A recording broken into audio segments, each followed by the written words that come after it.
Well, Simon Adams is Executive Director at the human rights group, the Global Centre for the Responsibility to Protect, and he joins me live in the studio here in London. Thanks for coming in, Simon.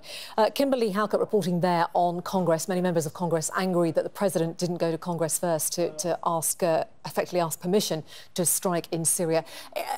In terms of international law, where does the US stand right now? Was it illegal, what it did? No, it stands outside international law. But I think there's many people in the world, and I think that was reflected, and I watched the story you did on the Security Council today. I think that was reflected in the things that were said at the Security Council. You could tell that people were sort of saying it was legitimate, if not legal. I think the question for us is what happens now? Is this a one-off act of retaliation or punishment by President Trump against President Assad?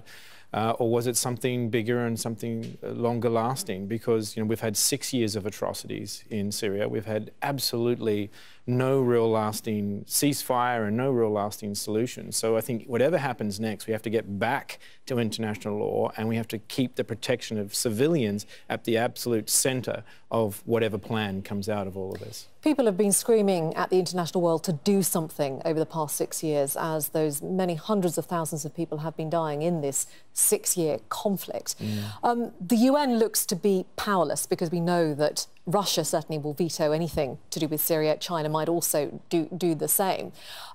Where does that actually leave the international community when it looks in on something that's happening as it is doing in Syria at the moment? Where does that leave the international community? I mean, it looks powerless, doesn't it?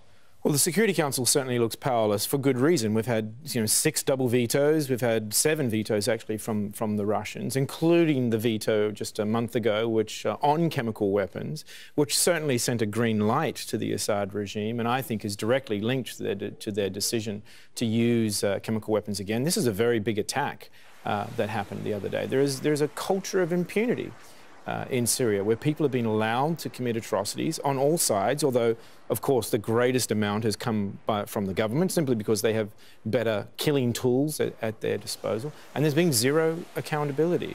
I think there have been initiatives by the international community beyond the Security Council, whether that be bilaterally in terms of sanctions and so forth, but I think the very important initiative in the UN General Assembly to actually try and investigate and prosecute people for atrocities in Syria as well, and I think that's what needs to happen now. There needs to be more pressure, and this hopefully is a sobering moment after the chemical weapons attack, after the American airstrike, for all members of the Security Council to come back and think that, this is not in anybody's interest for it to see a military escalation or to see the normalization of chemical warfare.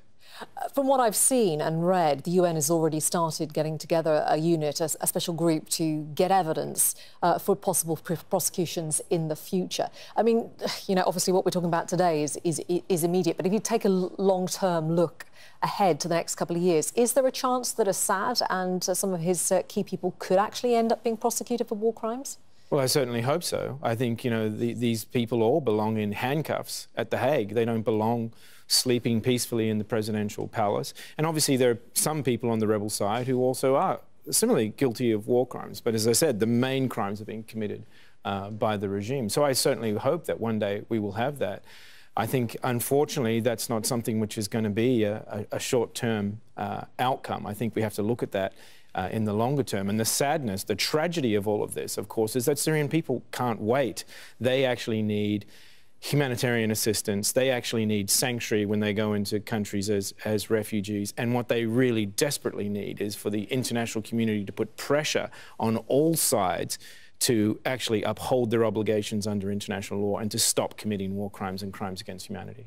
Good to get your viewpoint. Simon Adams, thanks for joining us. Thank you.